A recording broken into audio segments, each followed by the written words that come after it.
Virus in Pakistan, Army food. In this dream, I was thinking, what is in the food of Pakistan Army that the enemy can contaminate to harm them? Then I hear a voice saying, it's the dollar and fuel. If those two run out, the army will become paralyzed and won't be able to make any movement. Then I think in my mind that fuel is bought from dollars. If dollars run out, they won't be able to buy the fuel as well. Then I see that the condition of Pakistan has worsened. Pakistan had to pay the debt installment which we didn't have.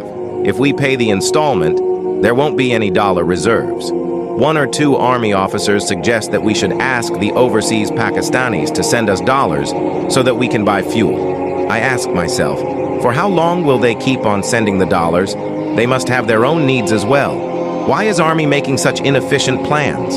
Then the debt installment is paid, and remaining dollar reserves are near to none. Then I see Army Chief imposing all kinds of restrictions to reduce expenses.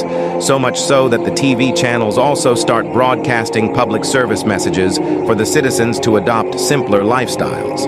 All extra activities like sports and events are also limited.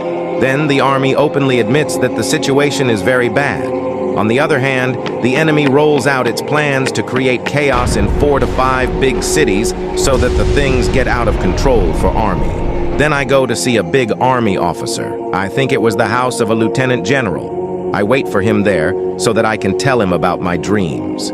After waiting for a while, I go outside for something. I find a lot of security outside, and the house was protected with a blockade on both sides of the road. Suddenly, 2 big cars appear. Gates are open, and they enter the house. I also go inside immediately so that I can meet the officer. When I go inside, I find out it's no other but the Chief of Army Staff. Then I realize that this was the reason of this much blockade and security.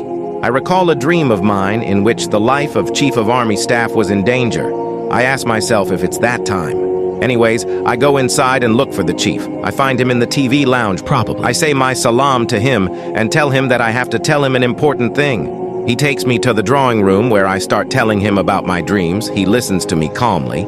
I tell him about Ghazwa-e-Hind as well, and also how the chaos will ensue and situation will go out of hands, and how the Third World War would start. Also, what should be the strategy of Pakistan. I also tell him that the Muslims of the world would see their first victory in Ghazwa-e-Hind, and how the army should plan for that. After listening to my talk, the army chief says, "Listen to me, Qasim. These are all dreams, and they have no relationship with reality. We are doing everything for the defense of Pakistan. It's a tough time right now, but we will take care of everything." The dream ended there.